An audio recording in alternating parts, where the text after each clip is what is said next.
Please subscribe my YouTube channel and don't forget to share this video and like this video. कैसी meeting और हम सबने निर्णय किया है आज के बाद हम कभी चूहों को मार के नहीं खाएंगे। सर को बोला ऐसा हो ही नहीं सकता। अरे हो सकता है, कारण सुनो। एक बात बताओ, हमारे लिए रहने के लिए घर कौन बनाता है?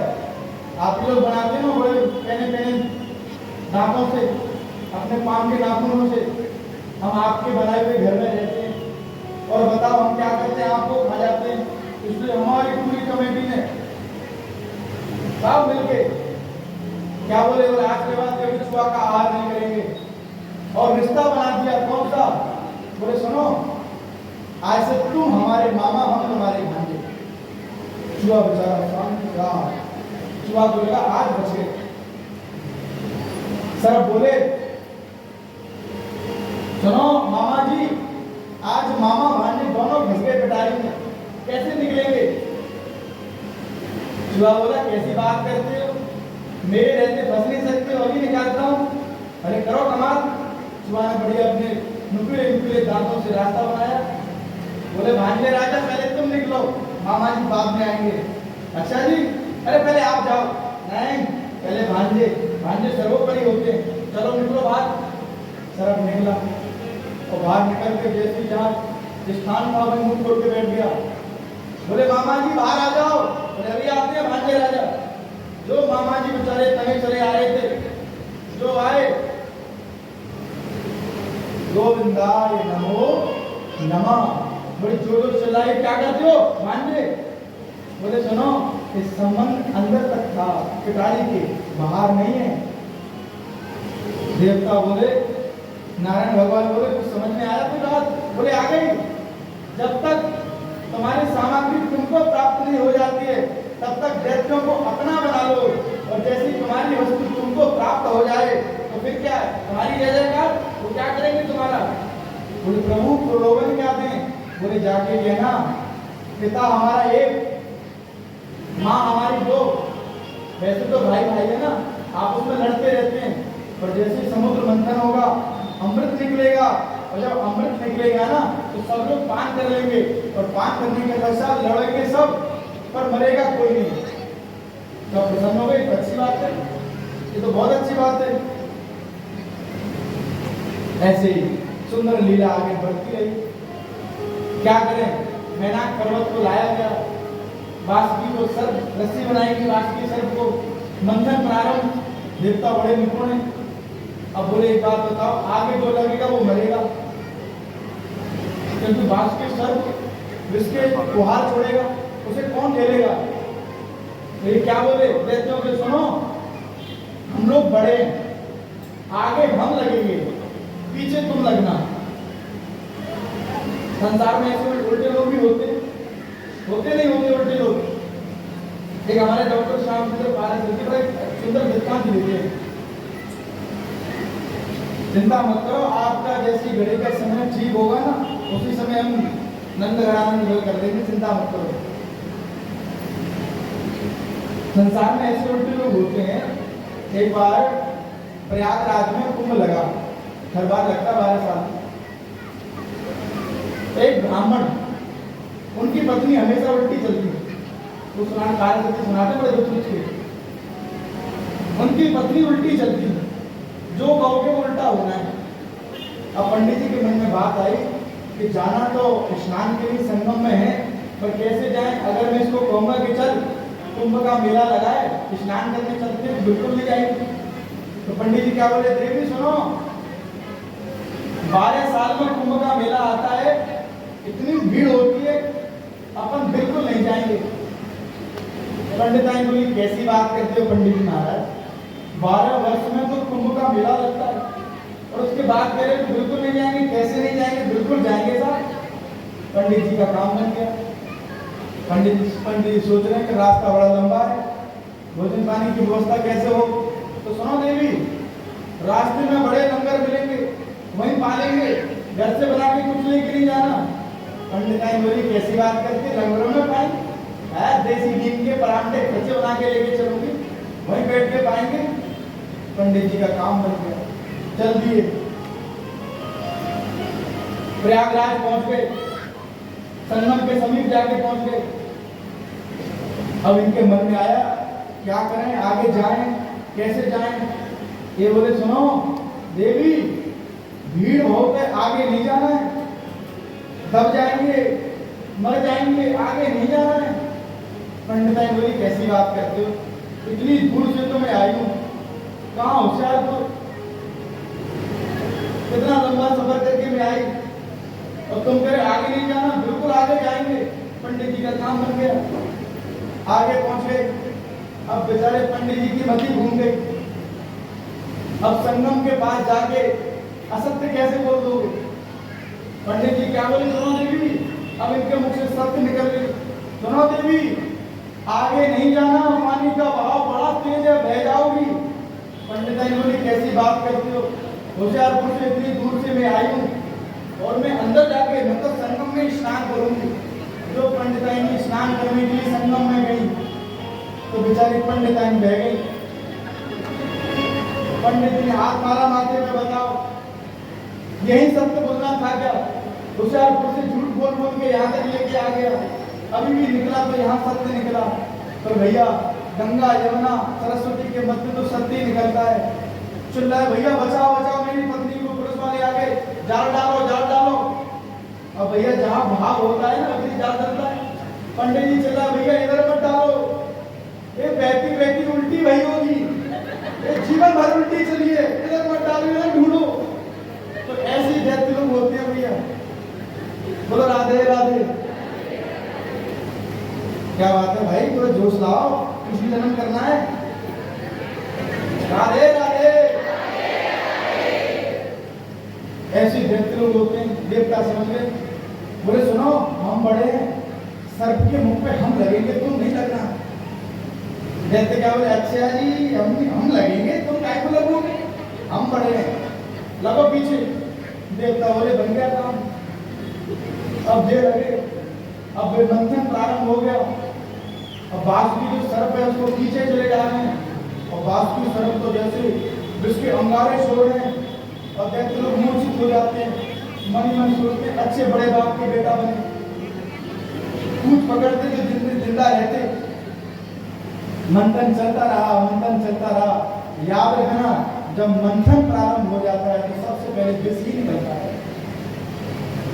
जैसे विष निकला उसका क्या करें, तब नारायण भगवान ने कहा इसको ले जाओ महादेव के पास। जो विष को लेके महादेव के पास गए, महादेव से इसको ग्रहण करो। महादेव बोले बताओ जहर देने आए हो मुझे। देवता बड़े छलिया, जहर दोगे मुझे। बोले मेरी पत्नी को तो पूछ लो, जाके पहले पार्वती से पूछ लो कि तुम्हारे पति को जहर दिया जा रहा है, तो स्वीकार करेंगी क्या। बोले महादेव आप सब जानते हो, आपको ग्रहण करना पड़ेगा इसे।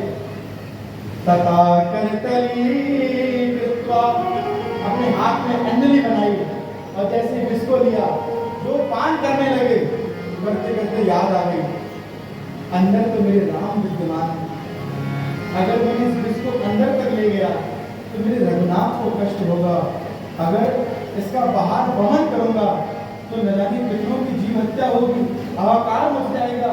फिर महादेव ने अपने कंठ में ही रख लिया उस विष को और तब से महादेव का कंठ नीला हो गया और तब से सुंदर एक नाम हो गया, बोलो नीलकंठ भगवान की जय। और ये आनंद आ रहा है नहीं आ रहा। आरती कराएं, कौन कौन चाहता है आरती कराएं। जो नहीं चाहते वो राधे राधे बोलो। कुछ लोग कह रहे हैं बिल्कुल चाहते, लंगर की तैयारी जल्दी बोलो, माल बने पड़े रहे महाराज, ठंडे हो रहे। खैर क्या बताएं, देखो आज टेढ़ी टांग वाले का जन्म है। एक भजन नहीं है, तू टेढ़ो तेरी टेढ़ी नगरिया। ठाकुर जी टेढ़े ही चलते हैं, टेढ़ी काम होता है, तो आज घड़ी में थोड़ी टेढ़ी चलेगी भैया। और वैसे भी लिखा हुआ है कृष्ण का जन्म कब हुआ, मध्य रात्रि 12 बजे। कब हुआ, तो आप सब लोग तैयार होके आए हो, रात्रि के 12 बजे तक हैप्पी बर्थडे क्यों करोगे। तो फिर रात्रि 12 बजे तक तो हो गई ना, बैठे रहिए, 10-5 मिनट की बात है। सुंदर महादेव ने उस विष को धारण किया, कंठ नीला पड़ गया। फिर मंथन प्रारंभ हुआ, और जो मंथन प्रारंभ हुआ फिर गौ माता का प्रादुर्भाव हुआ। गौ माता देवताओं को दे गई, और इसके बाद धीरे धीरे 14 रत्न उत्पन्न हुए। लक्ष्मी को धन्वंतरि चंद्रमा गावा कामदुदा सुरेश्वरतयो रंभादि देवांगना अश्व सप्तमुखा सुधा हरिधनु संकोभिसं चाम्बुदे रचनानीति चतुर्दशा प्रतिदिनं कुर्वन्तु नो मंगलम्। सुंदर 14 रत्नों का प्रादुर्भाव हुआ। लक्ष्मी सुंदर वृक्ष का प्रादुर्भाव हुआ। वो इंद्र के यहाँ स्थापित कर दिया गया। अप्सराएं निकली, इंद्र के पास चली गई। ऐरावत हाथी इंद्र को दे दिया गया, गाँव कुछ निकल के चला गया। और आगे ततश्चाभिरभो साक्षात् श्री रमा भगवत्पदा रंजयन्ति दिशा कांत्य विद्युत सौदामणि यथा।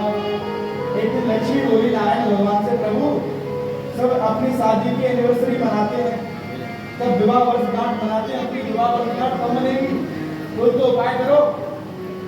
तब भगवान ने इशारा किया लक्ष्मी जी को, लक्ष्मी जी मौका है, इस समय समुद्र तुम्हारा पिता है, आ जाओ। और सुनो, कार्तिक की अमावस्या को सुंदर लक्ष्मी जी का प्रादुर्भाव हुआ, और जैसी निकली हाथ में माला, अब स्वयंवर हो रहा है। ऐसा सुंदर रूप, सब लाइन में लगे। दुर्वासा ने छीटा काट दिया, हाँ इतनी सुंदर मेरे गले में माला डालेगी। पहले के समय में ऐसे ही होता था, स्वयंवर होता था। आज के समय में दूसरा स्वयंवर है। तो खैर मुझे उस पर नहीं जाना है। तो पहले स्वयंवर होता था। याद रखिए, शास्त्र का विधान है, भैया अपना गोत्र छोड़ा जाता है, अपनी मैया का गोत्र छोड़ा जाता है, अपनी दादी का गोत्र छोड़ा जाता है, फिर उसके पश्चात उससे विवाह होता है। तो शास्त्र की मर्यादा है। अब ये नहीं है कि फेसबुक से, इंस्टाग्राम से वो जो जाता नहीं है, दिल धड़कता हुआ ऐसा ये चल गया। भैया क्या बताएं, उसी से दिल भेज देते हैं, उसी पर रोने लग जाते हैं, उसी पे हंसने लग जाते हैं। क्या जमाना आ गया। अब केवल फीलिंग हाथों में है, अंदर नहीं। अंदर से गाली दे रहा, बात कर आनंद करो, मैसेज कर रहा तू आनंद करो, अंदर से कह रहा तेरा दिवाली आप निकल जाए। ये जमाना है। हाँ, मैसेज कर रहा हम तुमसे बड़ा प्यार करते हैं, अंदर अंदर कह रहा खाक प्यार करो तुझे, मिल जाए तो पहाड़ी में छोड़ा तुझे चक्का मार दिया हूँ। ये जमाना है। तो खैर देखो, कथा के साथ साथ संसार की बातें भी कर लेना चाहिए। आप सब हंसते हो, मुझे बड़ा अच्छा लगता है। जब मेरे गोविंद कहते हैं, मेरे गोपाल एक प्यारी बात कहते हैं, अरे जो हंसते हैं भगवान के सम्मुख, उनके जल्दी जल्दी घर बसते हैं। बस के पंडाल के पास जाओगे तो कहेगा भैया राधे राधे बोलो, हंसो, ताली बजा के हलवा दे। तो उसके बाद क्या कहता है, तब ताली जाके आप लोग वृंदावन जाओगे तो वहाँ के लोग बैठे पंडित लोग, वो कहेंगे जी ताली बजाएगी, हंसिए। किसी ने पूछा इसका कारण क्या है, बोले जो हंसेगा उसका घर बसेगा। बताइए, कुछ लोग तो इसलिए हंस रहे हैं कि हमारा दूसरा बस गया। भैया लोग बड़े चतुर, ऐसे नहीं अग्नि के साथ फेरे पड़ गए, कहीं जाओगे। खैर भगवान ने इशारा किया, लक्ष्मी जी आई, दुर्वासा ऋषि बैठे छीटा गाड़ के, मुझे माला पहनाओ, शंकर जी बैठ के मुझे पहनाओ। सबको देखती हुई लक्ष्मी, सुनो, जो लक्ष्मी की कामना करता है लक्ष्मी उसके पास नहीं जाती, जो लक्ष्मी की कामना नहीं करता लक्ष्मी उसके पास जाती है। यहाँ सब उसकी कामना कर रहे थे, पर सन्मुख खड़े नारायण ये कामना नहीं कर रहे थे। सन्मुख खड़े नारायण के गले में सुंदर माला पहना दी। बोलो लक्ष्मी नारायण भगवान की धनवंतरी भगवान अमृत लेके प्रादुर्भाव हुआ, और जैसे अमृत लेके प्रकट हुए, आकाश मच गई। अमृत छीन के भाग रहा है, कोई कुछ कर रहा है, आप उसमें लड़े जा रहे हैं। देवता लोग देखते रहे क्या करें। तभी भगवान ने सुंदर रूप बनाया, मोहिनी रूप बनाया, और ऐसा मोहिनी रूप बनाया, शंकर जी नंदी को छोड़कर उसके पीछे भागे। ए देवी जरा, ए देवी जरा मेरे साथ विवाह कर। भगवान ने सारा कहना मैं वो नहीं हूँ, मैं वो नहीं हूँ जो तुम देख रहे हो, मैं कुछ और हूँ। अरे नहीं नहीं तुम वही हो जरा, इतनी सुंदर हो, कितनी सुंदर रहा। अरे तो कैलाश पर रहोगी कितना आनंद आएगा। भगवान को भी लीला करनी पड़ी, देख मैं वो हूँ। शंकर जी बोले अच्छा नारायण भगवान हाँ हूँ। तो अनेक रूप रूपाय वैष्णवे प्रभा वैष्णवे, विष्णु सहस्रनाम में लिखा हुआ है भगवान अनेक रूप धारण कर लेते हैं। भगवान ने सुंदर रूप बनाया, मोहिनी रूप में गए। जैसे दैत्यों के पास पहुंचे, दैत्य आपस में लड़ रहे थे, अहम बोलो अहम बोलो, पहले मैं पीऊंगा, वो कह रहा पहले मैं पीऊंगा। मोहिनी भगवान बोले किस बात को लेकर आप लोग आपस में लड़ रहे हो। बोले देवी आप अच्छी नहीं, हमारा समाधान करो। देखो मैं बढ़ाऊं तो पहले अमृत का पान मैं करूंगा।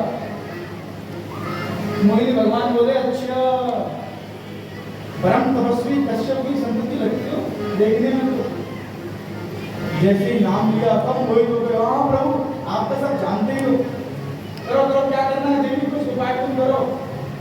बोले सुनो तुम बैठ जाओ लाइन से, मैं सबको पिलाती हूँ अमृत। भगवान ने एक इशारा किया देवताओं की तरफ आ जाओ। जैसे देवता आने लगे, दैत्य बोले देवी जल्दी पिलाओ जल्दी जल्दी, हमारे भाई लोग आ रहे हैं, अभी युद्ध होगा। मोहिनी भगवान बोले ये आपके भाई हैं? बोले हाँ, अरे इन्हीं से तो अमृत छीन के लाए हैं हम। मोहिनी भगवान बोले सुनो एक बात कहें, तुम लोग बड़े बुद्धिमान व्यक्ति हो, जितने तुम रूपवान हो ना, सारे भाई कितने सुंदर हैं। और किसी की सुंदरता के बारे में कह दो, काले व्यक्ति को कह दो कितने सुंदर भैया, ब्यूटीफुल नहीं हो, ब्यूटी फॉर्मेशन हो, आप छाती छोड़ जाती हो। काला आदमी भी इतना सुंदर समझेगा अपने आप को। ऐसे मोहिनी भगवान आप लोग इतने सुंदर हो कि भाइयों को सुनो एक काम करें, ये जो ऊपर ऊपर पानी पानी है ना, इसको तुम्हारे भाइयों को पिला देती हूँ, और जो नीचे गाढ़ा गाढ़ा अमृत है ना ये तुमको पिला दूंगी। सब बोले वाह देवी क्या निर्णय किया। ठीक है सब लाइन से बैठ जाओ। भगवान ने सारे के सब बैठ के लाइन से, अब भगवान सबको पिलाए जा रहे हैं। सूर्य और चंद्रमा के बीच में सर्वान नाम का दैत्य आके बैठ गया, समझ गया कोई ना कोई गड़बड़ी है। भगवान अमृत पान कराते चले जा रहे थे, जो जैसे ही सर्वानु के मुख के पास अमृत पहुंचा, सूर्य ने कहा कि प्रभु ये वो नहीं है जो आप समझ रहे हो, ये कुछ और है। भगवान ने जो दृष्टि दी अच्छा ये तो दैत्य है, सुदर्शन को छोड़ा। जैसे सुदर्शन को छोड़ा तो फिर क्या हुआ, सर्वानु के दो अंग हो गए, उसका धड़ अलग हो गया, सर अलग हो गया। भैया अमृत को पान कर रखा था, इसलिए मर तो सकता ही नहीं है, जीवित ही रहा। आज हम सब नवग्रह के रूप में राहु और केतु को पूजते हैं। वो कौन है? वो सर्वान नाम के दैत्य जो है, अमृत पान कर रखा था। बहुत से लोग कहते हैं प्याज लहसुन, भैया प्याज लहसुन क्या है? वो जो उस दैत्य ने अमृत पान कर रखा था ना, तो भगवान का सुदर्शन जैसे ही छूटा तो जाके गले पे लगा, तो उसका रक्त और अमृत ये दोनों पृथ्वी पे जाके गिरे।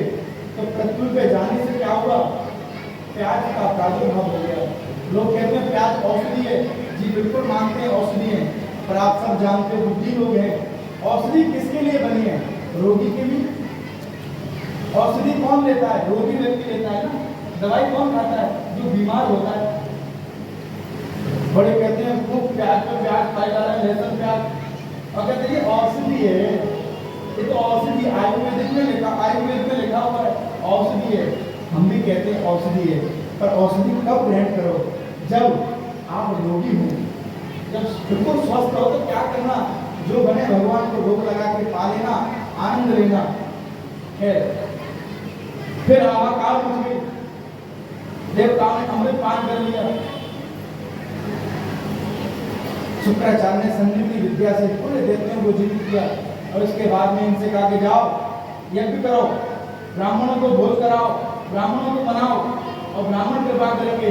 तब सब ने मिलके, बलि ने मिलके ब्राह्मणों की सेवा की, और ब्राह्मणों की जो सेवा की रथ पर सवार हो गए, जो देवताओं पर चढ़ाई कर दी, सारे देवता इधर से उधर भाग गए क्योंकि ब्राह्मणों का तप है इनके पास। और जाके बलि मुक्त सिंहासन पर जाके बैठ गए। अब देवता इधर से उधर घूम रहे हैं। अब माँ दिति से रहा नहीं गया, अदिति माँ से रहा नहीं गया, कश्यप की पत्नी है अदिति माँ, उनसे रहा नहीं गया। कश्यप ऋषि से बोले प्रभु मेरे बालक सब कैसे घूम रहे हैं, कुछ कृपा करो। तब कहा देवी तुम प्रयोग मत करो, क्या करना है? बोले फाल्गुन श्यामले पक्षे द्वादशायां पयोव्रतम्। फाल्गुन के महीने में ये 12 दिन का व्रत है। दूध पी के शुद्ध गौ माता का, जो महिला दूध पी के रहती है वो जैसा पुत्र चाहती है उसे वैसा प्राप्त हो जाता है। ये नियम है। शुद्ध गौ माता का, वेद लक्षणा गौ माता के दूध को 12 दिन तक पिए और उसके बाद वो जैसा पुत्र चाहती है वैसा उसे प्राप्त होगा। ये कश्यप ऋषि ने नियम बताया है। माने विधिवत व्रत का पालन किया और सुंदर धीरे धीरे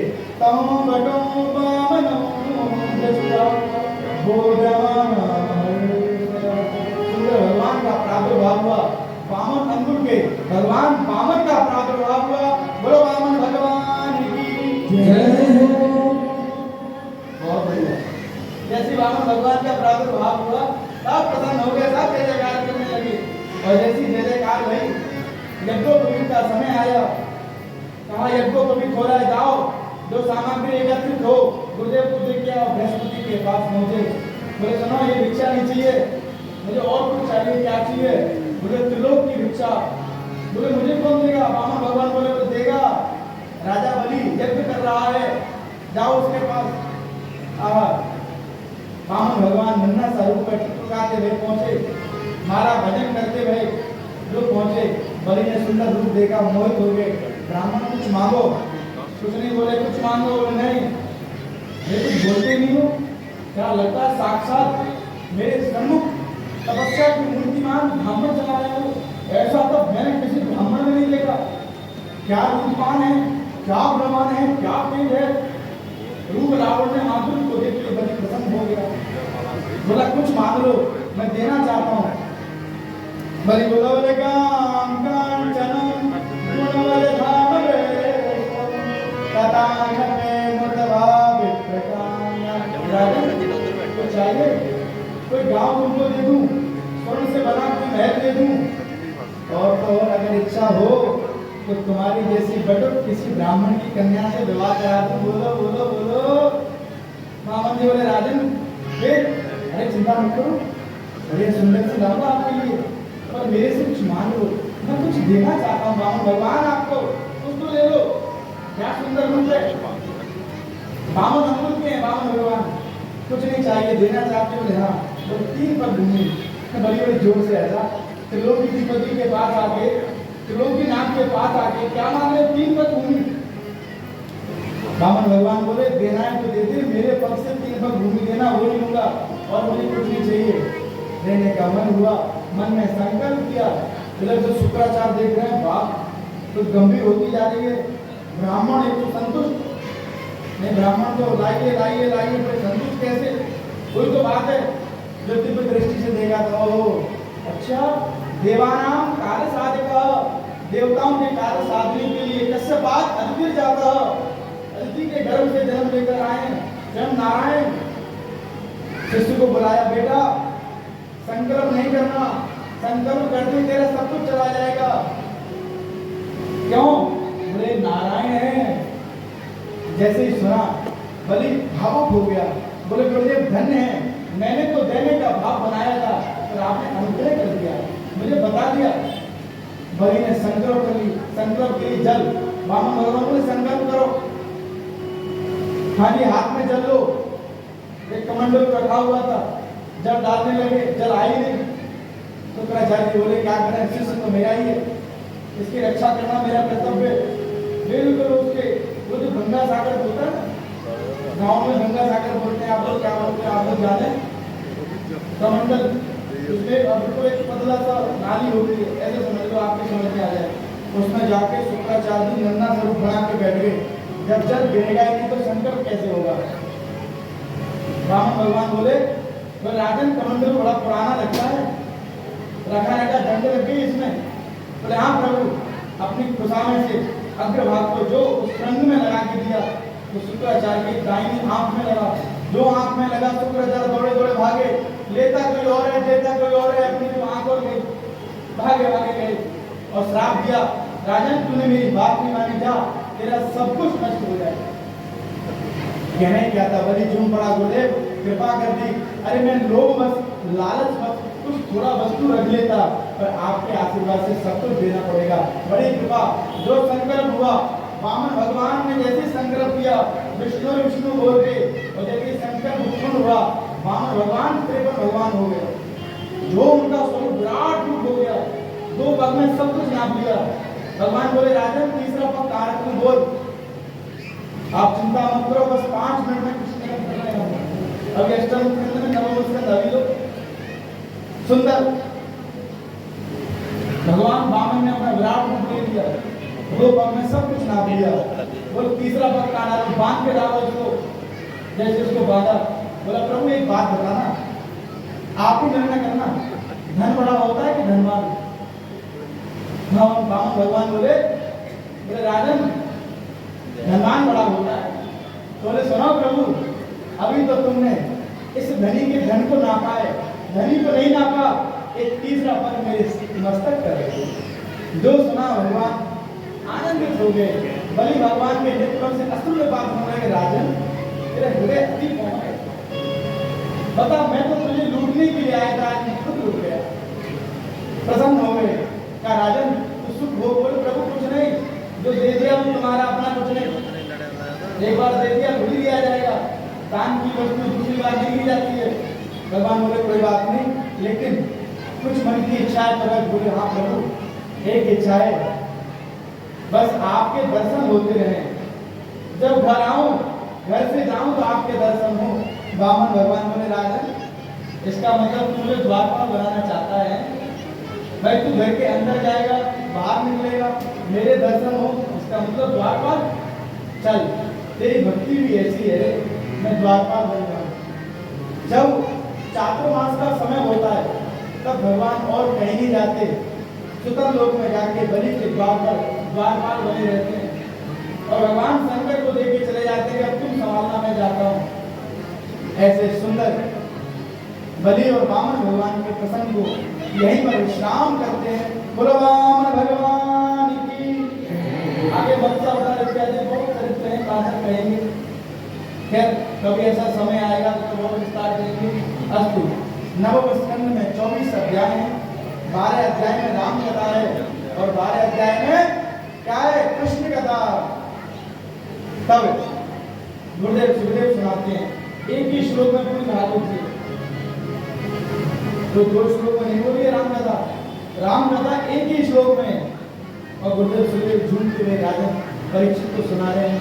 गुरुवरते त्यक्तराजो वचर्वनवनम पद्मपद्भ्याम प्रियाय पाणिस्पर्शाक्षमाभ्यम मृदुपतुल्यो लोभयिन्द्रां याभ्यम वैरोप्यादिमणक्याप्यविहन्ता रोपिता प्रोविलम्बं प्रस्तावैर्वत्रसेतु खरतवदन कौसलेन्द्रो बतान्। गुरुवरते त्यक्तराज्यो, अयोध्या के चक्रवर्ती महाराज दशरथ हुए, उनके 4 पुत्र हुए, राम लक्ष्मण भरत और शत्रुघ्न, सुंदर बालक हुए। गुरुवर की कृपा से सुंदर बालक हुए। अब देखो अधिक समय नहीं है, केवल इसी श्लोक पर मंथन करके और एक स्तुति का गान करके और राम कथा को करेंगे प्रणाम। वै प्रगट कृपाला दीन दयाला कौशल्या हितकारी हर्षित में तारी मुनि मन धारी अद्भुत रूप विचारी सोचन अभिरामा तन मन श्यामा विद्यायुध भुज चारी भूषण मन माला नयन विशाला शोभा सिंधु करारी जय जय कर जोरी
सन सुगाना रोदन ढाना हुई बालक सुर भूपा चरित जगावई हरिपद पावन हे नमरे भव रूपा विप्रदेन सुरसंतहित लीन मंदिर अवतार चान निमित तनु माया सुंदर भगवान की स्तुति हुई, सबने खूब जय जयकार करी। तो गुरुवर से त्यक्त राज्य गुरुदेव का आगमन हुआ और जंगल की ओर प्रस्थान कर गए। गुरु की यज्ञ की रक्षा के लिए विश्वामित्र आ गए थे। तो विश्वामित्र के वहां पहुंचे और वहां जाने के बाद यज्ञ की रक्षा की। भगवान का विवाह हुआ। विवाह के बाद में खूब आनंद से अयोध्या में विराजे। अयोध्या में खूब जय जयकार की। पिता ने कहा राज्य गद्दी पर बैठो। खूब सुंदर समय आया, लेकिन माँ की लीला, सरस्वती ने कुछ ऐसी लीला की, देवताओं ने ऐसी लीला की। क्यों भैया? अगर राम बन नहीं जाएंगे तो बन नहीं पाएंगे। याद रखना, राम बन गए इसलिए बन गए। वन में जाके सबकी जय जयकार करते, सबका उद्धार करते रहे। भगवान अपने भरत के सहित प्रेम करते हुए सुंदर भगवान राम लीला के सहित अयोध्या में विराजे। देखो समय नहीं है मेरे पास, मैं इसलिए गाड़ी कहीं से कहीं लेके चल रहा हूँ। पर आप सब जानते हो, कभी ऐसा योग बनेगा तब फिर यहाँ पर सुंदर राम कथा का आयोजन हो। 1-2 दिन में नहीं, 2-5 मिनट में नहीं, 9 दिन की फिर काजू पिस्ता बादाम घुटे, फिर मजा आए एक प्रसंग पे। स्वतंत्र कौशल्या का प्रसंग, मंत्रा का, इन प्रसंगों पे जब सुनोगे तब आनंद आएगा। वाल्मीकि रामायण में ऐसा सुंदर वर्णन आया है, हनुमान नाटकों में ऐसा सुंदर वर्णन आया है। तो मैं क्या करूँ, मेरे पास समय नहीं है। इसलिए भैया भगवान सब लीलाओं को आनंद में विराजमान करते हुए अयोध्या में आके विराजे, सिंहासन पर विराजे, वाम भाग में श्री जानकी जी विराजे हैं। और भैया लोग, कोई चरण चापन करता है, कोई चमड़ डुला रहा है, कोई जल की सेवा करता है, सब खड़े चरणों में श्री हनुमान जी खड़े हैं। ऐसी सुंदर लीला को हम सब मिलके ऐसे सुंदर राम दरबार को प्रणाम करते हैं। बोलो राजा रामचंद्र भगवान की जय। एक ब्रजवासी कहता है, बोले पूरी रामायण के बारे में सुनो। बोले सुनो, एक राम एक रावण ना, एक छत्री एक बामन ना, बाने बाकी सिया चुराई, बाने बाकी लंक जराई, इतनी सी बातन ना और कुर्सी लग गए पोधन ना। इतनी सी तो बात है, लेकिन भैया कभी समय आएगा तो विस्तार होगा। सुंदर राम कथा को यहीं पर विश्राम करते हो। राजा रामचंद्र भगवान की। मथुरा में महाराज, मथुरा के अधिपति उग्रसेन महाराज विराजमान है। इनका पुत्र बड़ा उद्दंडी, नाम है कंस। सब जय जयकार करने लगे इनकी, क्योंकि इनकी सपोर्ट में अगासुर बगासुर सब आ गए। एक दिन मन में आया कि गद्दी पर तो मुझे बैठना चाहिए। पिताजी देवते हो गए, पहले कहा कि मैं गद्दी पर बैठूंगा। पिता ने कहा नहीं बेटा, तुम इसके योग्य नहीं हो, तुम्हारे अंदर ऐसा तत्व होना चाहिए। 2 मिनट केवल शांति से बैठ जाओ, अपनी डिसीजन करते हैं। और जब बात नहीं मानी तो अपने पिता को जेल में डाल दिया और खुद गद्दी पर बैठ गए। सभा में हाहाकार मच गया। कैसा मथुरा में सब हाहाकार करने लगे, बताओ कैसा पुत्र है, पिता को जेल में डाल दिया। अब भैया समाज को ठीक करने के लिए इसके अंदर भाव आए, क्यों नहीं मैं अपनी बहन देवकी का विवाह मेरे मित्र वसुदेव के साथ कर दूं और मैं खुद इसका विवाह करूंगा, खुद कन्यादान करूंगा, खुद इसकी विदाई करूंगा, थोड़ा नाटक भी कर दूंगा रोने का। तो समाज समझ जाएगी नहीं, हमारे महाराज भावुक भी हैं। ऐसा इसने स्वांग किया। वसुदेव जी के साथ मंगलमय पाणी संस्कार माँ देवी जी का किया और विदा करने के लिए खुद बैठ गया। रथ को मैं चलाऊंगा। अब रथ चलाने के लिए तैयार, भगवान से रहा नहीं गया, देवता लोग से रहा नहीं गया। बताओ ऐसा दुराचारी अब भावों से रोने लग गया। ऐसा ना हो इसके रोने से भगवान प्रकट ना हो, कुछ तो लीला करनी पड़ेगी। तब क्या लीला करी? आकाशवाणी हुई। आकाशवाणी ने कहा, हे राजन, जिस बहन को हंसी खुशी तू विदाई कर रहा है, इसका 8वां गर्भ ही तेरा काल होगा। जो इसने सुना इसका पुनर्रूप आ गया। इसने अपनी बहन के पकड़े के तलवार निकाली, बोले मार दूंगा, जब ये बचेगी नहीं तो इसका 8वां गर्भ कहां से होगा। वसुदेव ने समझाया, ऐसा मत करो मित्र, इसको मत मारो, तुमको 8वें गर्भ से हुए ना, तो वो बालक मैं दूंगा। जैसे 8वां गर्भ होगा मैं तुम्हें लाके दे दूंगा, चिंता मत करो। जैसे उसका जन्म होगा। मित्र की बात मान के भी ठीक है सुनो, लेकिन रहोगे मेरे यहाँ, कहीं और नहीं जाओगे, कारागृह में रहोगे। वो ठीक है मित्र, हम तेरे पास ही रहेंगे। अब जैसे प्रथम बालक का जन्म हुआ, जैसे प्रथम बालक को लेकर वसुदेव जी कंस के समीप पहुंचे। कंस देखते हुए बोला, इस नन्हे से बालक मेरा क्या बिगाड़ेगा? और वैसे भी मुझे भय तो 8वें गर्भ से पहले से नहीं है। वसुदेव ले जाओ उसको। तो जैसे ये लेके गए, उधर से नारद जी का आगमन हुआ। नारद जी समझ गए, अगर इसका पाप का घड़ा नहीं भरेगा, भगवान का जन्म नहीं होगा। जब उसका पाप का घड़ा भर जाएगा तो भगवान का जन्म होगा। क्या करें? कंस को समझाया, एक फूल लेकर आए, कमल का फूल लेके आए और कहते हैं, कंस बड़े बुद्धिमान हो। अरे गुरुदेव आपका आशीर्वाद है, एक बात बताना, इसमें से 8वां स्थान किसका है? यहाँ से गिनना प्रारंभ किया, 1 2 3 4 5 6 7 8। बोले महाराज 8वां स्थान ये रहा। थोड़ा नारद जी ने कमल को घुमाया, बोले यहाँ से गिनना 1 2 3, अब 8वां कौन सा ले रहा? ऐसी हर पंखुड़ी को 8वां कर दिया नारद जी ने। राजन कुछ समझ में आया? भगवान की लीला है कि पहला बालक ही 8वां बालक हो सकता है। जो इसने सुना नारद जी के चरणों में गिर गया, गुरुदेव भैया कितना भला करते हो। नारद जी बोले, वत्स मैं तेरा भला करने के लिए तो आया हूँ, तू चिंता क्यों करता है? ऐसे इसने सारे क्रम एक एक बालकों को मारता रहा। ऐसे इसने 6 बालक थे। क्या करें? अब देखो ये तो लीला मथुरा की। अब 7वां गर्भ आया, भगवान समझ गए ये तो मेरे दाऊ भैया हैं, कुछ तो मुझे लीला करनी पड़ेगी। तब भगवान ने सुंदर एक लीला करी। क्या लीला की? उस गर्भ को रोहिणी जी के गर्भ में भेज दिया। जो 7वां गर्भ था उस गर्भ को रोहिणी जी के गर्भ में भेज दिया। और बाद में पता चला कंस को, भैया 7वां गर्भ कहाँ है? बोले वो तो उधर में ही समाप्त हो गया। कंस बोला, अच्छा हुआ मेरे मारने से पहले मर गया। अब देखो ये तो मथुरा का आनंद है, लीला मथुरा की। थोड़ा चलिए गोकुल की तरफ। नंद बाबा हैं, नंद बाबा आनंद से बैठे हैं। यशोदा मैया उनकी धर्म पत्नी है। नंद बाबा के कोई बालक नहीं है। एक दिन सब मथुरा के चतुर्वेदी ब्राह्मण चले आ रहे मस्त होते हुए, और बढ़िया जैसे भांग के गोला, एक बड़ा भांग का गोला लेके खूब आनंद में चले आ रहे थे। और जैसे ही ब्राह्मणों को देखते नंद बाबा ने प्रणाम किया, तो ब्राह्मण सब क्या बोले? बाबा पुत्रवान भव, पुत्रवान भव, पुत्रवान भव।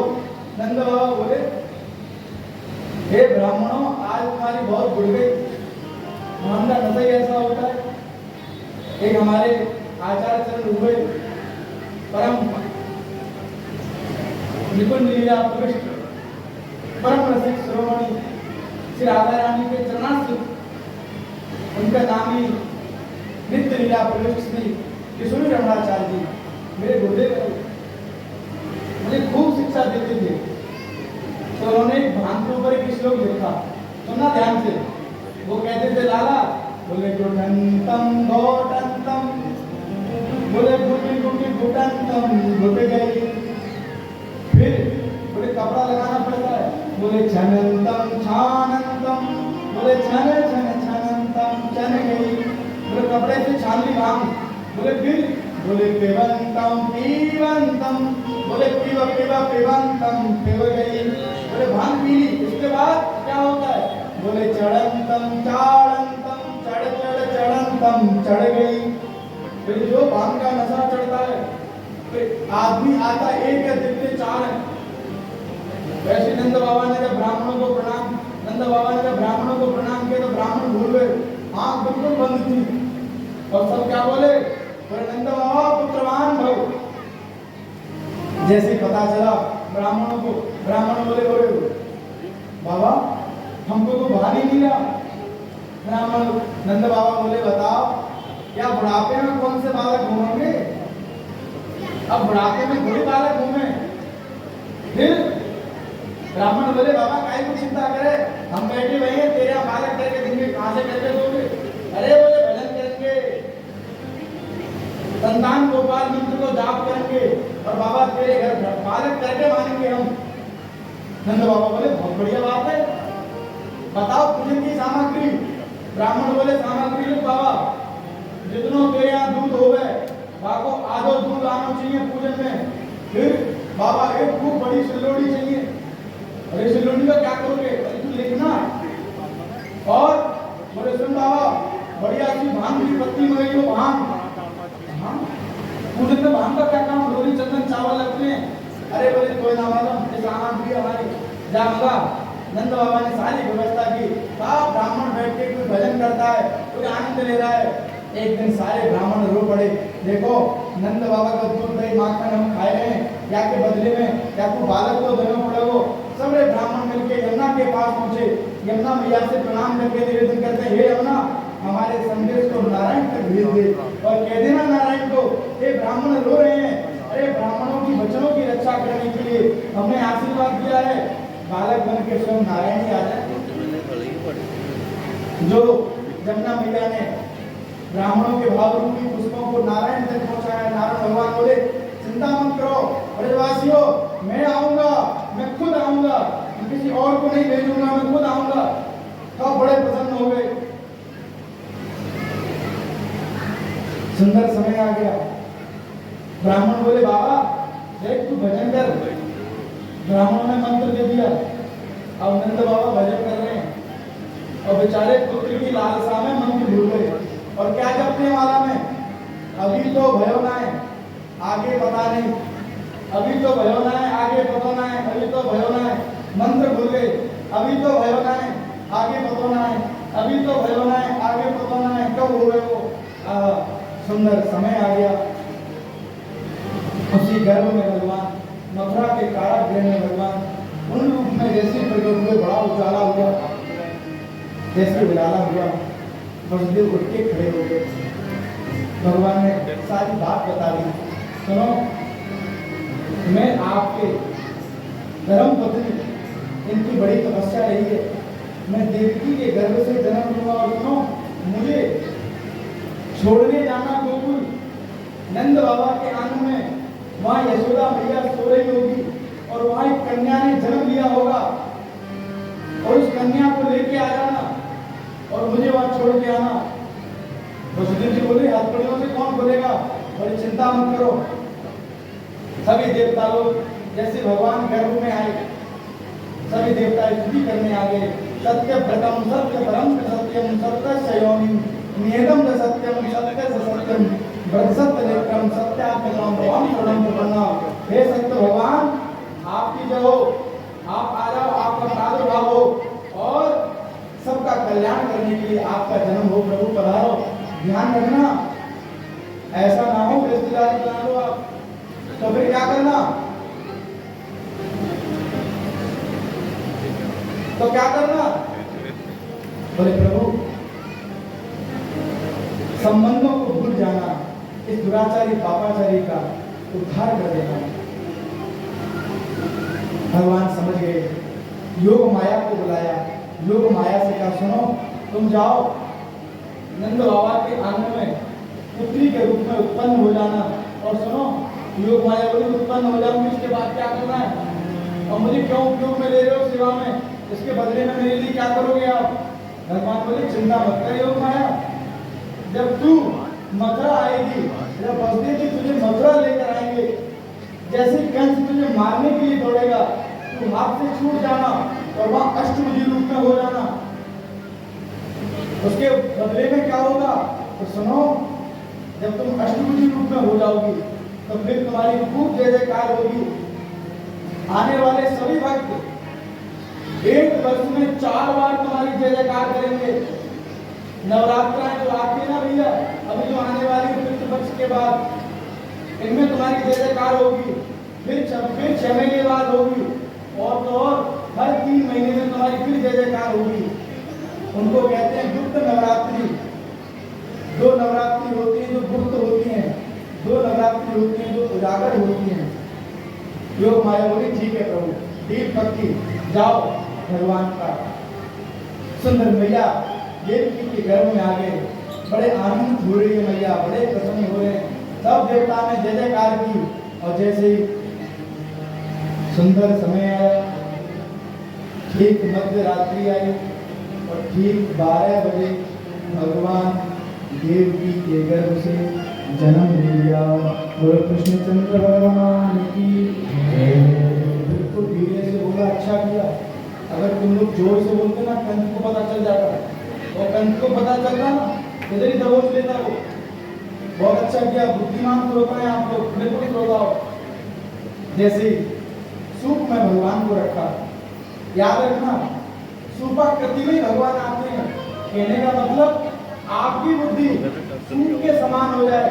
सूप में क्या अच्छा है, जो अच्छी वस्तु होती है उसको अपने पास रख लेती है, जो किसी मतलब की नहीं होती सूप उससे बाहर निकाल देता है। याद रखना भगवान किसमें आते हैं, सूपाकृति बुद्धि में आते हैं। याद रखना ये सूत्र है। बसदेव जी सिर पर रख के चले जा रहे हैं, नौकरियां बेड़ियां खुल गई। जैसे पहुंचे जो जमुना के पास पहुंचे, जमुना तो उमड़ घुमड़ के चली आ रही है। क्यों? अरे आज इसके प्रियतम आ रहे हैं। जमुना बोली, बहन गंगा, बहन कौन की, बहन झेलम, कृष्णा, अलकनंदा, रावी, सब चली आओ। आज परम परमेश्वर मेरे प्रियतम, मेरे प्राण वल्लभ आ रहे हैं। आजा उनके दर्शन करना। सुंदर वसुदेव जी लेके चले जा रहे हैं। ता कृष्ण भाए वसुदेव आगते, वसुदेव जी लेके चले आ रहे हैं। धीरे धीरे बारिश हो रही है। देखो जब भी भगवान का प्रादुर्भाव होता है ना, तो शेष भगवान सेवा में चले आते हैं। जैसे सूप में विराजमान परमेश्वर श्री कृष्ण को जैसे ही देखा, शेष भगवान ने दौड़े चले आए। क्योंकि हल्की हल्की बूंद कभी नैनों में जाके लगती है, कभी नासिका पे जाके लगती है, कभी अधरों पर लगती है, तो भगवान छटपटाते हैं। ऐसे करते हैं भगवान। शेष भगवान ने आके अपने फल फैला दिए, प्रभु चिंता मत करो, मैं हूं ना सेवा में। जैसे अग्रसर हुए, अब तो जमुना उमड़ के चली जा रही। अब भैया जमुना के इतने भाव हैं, उसके विषय में कल चर्चा करूंगा। जमुना क्यों शर्मा गई थी? देखो पहले तो इतना पानी इतना बढ़ते ठाकुर जी समझ गए, देखो ये तो मेरे चरण स्पर्श करने के लिए आई है, क्या करूं? भगवान ने अपना चरण बाहर निकाल लिया। जैसे चरण को निकाला, जो पटरानी ने जो चरण का स्पर्श किया, तो फिर घुटने तक चलेगी। एक भाव। दूसरा भाव ये है कि जैसे वसुदेव जी की दाढ़ी देखना चाह रही थी पति का मुखमंडल, पर वो तो दिखा नहीं, तो फिर ससुर की दाढ़ी दिखी, और जैसे ससुर की दाढ़ी दिखी तो शर्मा की ऊंचाई हो, तो घुटन चली गई। ऐसे अनेक भाव हैं, 108 भाव है हमारे पास, पर क्या करें, घड़ी का समय नहीं है, बहुत ऊपर बढ़ता जा रहा है। भगवान सुंदर वसुदेव जी गोकुल में पहुंचे, और जहाँ मैया सो रही थी, मैया के पास जाके, यशोदा मैया के पास जाके, वहाँ जो कन्या ने जन्म लिया था, उस कन्या को अपने पास लेकर और बालक को लिटा के वहाँ विराजमान करके वसुदेव जी चले आए। अब इधर तो जैसे ही देखा नंद बाबा ने कि भैया यशोदा काम धाम करने वाली तो है नहीं है, अपनी बहन को बुलाया, बहन काम धाम सब संभाल दिए। हाँ, नंद जो है ना सारा काम संभाल लेती है, इसलिए नंदों से प्रेम करो। हाँ, बहुत लोग कहते हैं नंद ठीक नहीं है, नंदेती ना आनंदेती, ऐसा भी व्याकरण में कहते हैं। पर खैर नंद सुखी खान होती है, नंद आ जाए तो भाभी खुश हो जाती है। प्रेम बना के रखिएगा। जैसे ही आए, जैसे ही देखा सुनंदा ने, भाभी अभी तक उठी नहीं है, क्या बात है? दबे दबे काम। जैसे सुनंदा पहुंची, सुनंदा ने क्या देखा?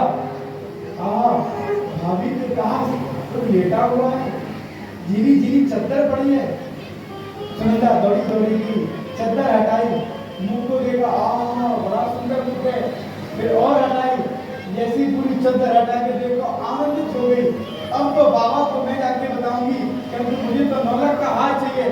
सुनंदा पूरी ना सुनाई, दौड़ी चली गई, और जो दौड़ी दौड़ी गई, बाबा से बोली, बाबा सुन, तेरे घर में। बाबा बोले, हाँ बोलो, क्या मेरे घर में क्या क्या क्या? बोले तेरे घर में। बाबा सुन, मैं तो अच्छी खबर दूंगी, बाकी बदले में मोटू खा दे मेरे को। बाबा बोले, ले घर की तिजोरी की चाबी, जो तुमको चाहिए निकाल लियो, चिंता मत कर।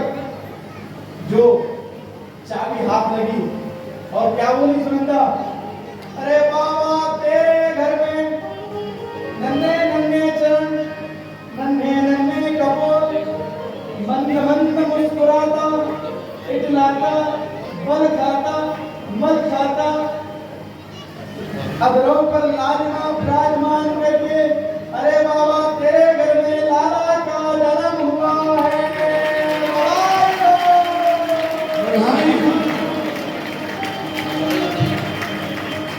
बोलो कृष्ण कन्हैया लाल की जय हो। जैसे ही सुना सारे ब्रजवासी आनंदित हो गए और जो घुमाने वाले खाली सबकी है कि जयकार, भैया बधाई हो, बधाई हो, बधाई हो। अब सब मिलके क्या गा रहे हैं?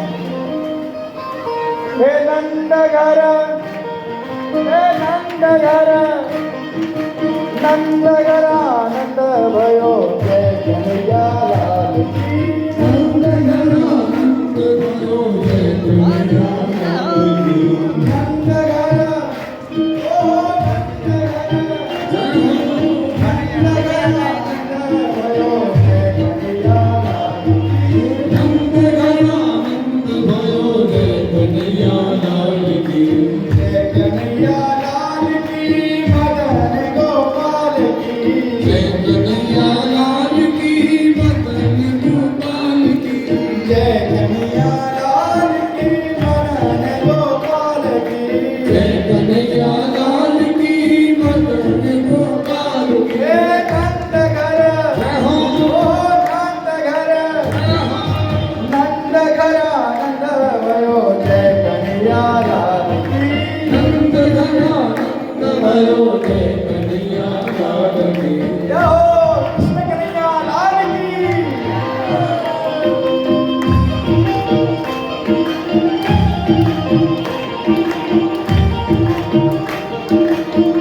आज कृष्ण भगवान की जय हो।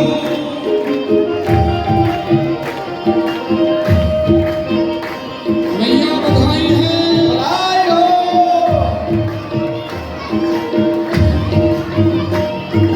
कौन को दे हाथी घोड़ा, कौन को दी पाल के। कौन को दे हाथी घोड़ा, कौन को दी पाल की। कौन को दे हाथी घोड़ा, कौन को दी पाल की। कौन को दे हाथी घोड़ा, कौन को दी पाल की। जाओ, देखो बाबा के दरबार में सब खड़े हैं, सब मांग रहे हैं। तो कल में लिखा हुआ है, कौन को दे हाथी घोड़ा, कौन को दी पाल की। कौन को दे हाथी घोड़ा, कौन को दी पाल की। घोड़न को, अरे जवानन को हीरो हंडा, बूढ़न को मारुति। जवान को हीरो होंडा, बूढ़न को मारुति। जवानन को हीरो हंडा, बूढ़न को मारुति। जवान को हीरो होंडा, बूढ़न को मारुति। हे नंद घर, जय हो, जय हो। नंद घर, जय हो, जय हो। नंद घर आनंद भयो, जय कन्हैया लाल की। नंद घर आनंद भयो, जय कन्हैया लाल की। कृष्ण कन्हैया लाल की। जय हो।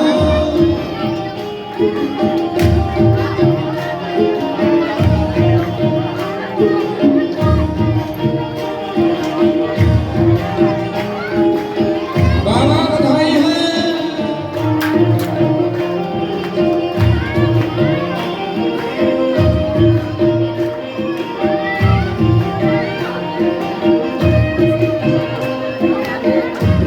जय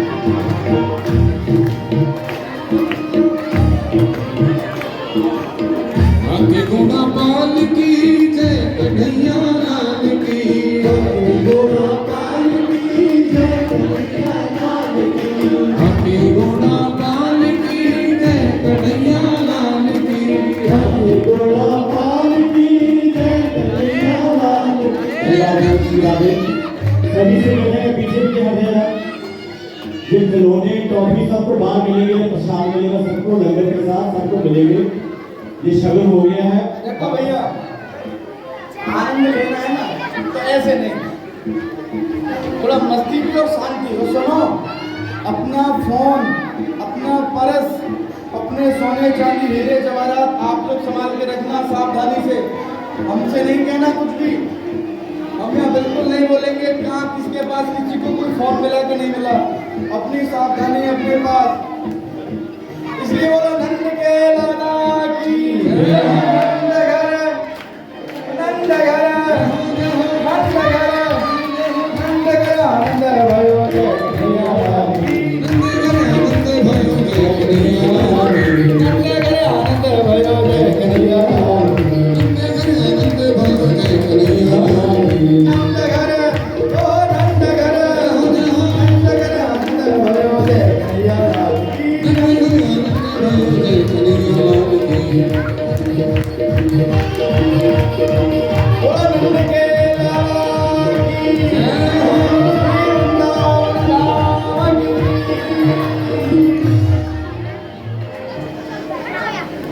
ओ जी।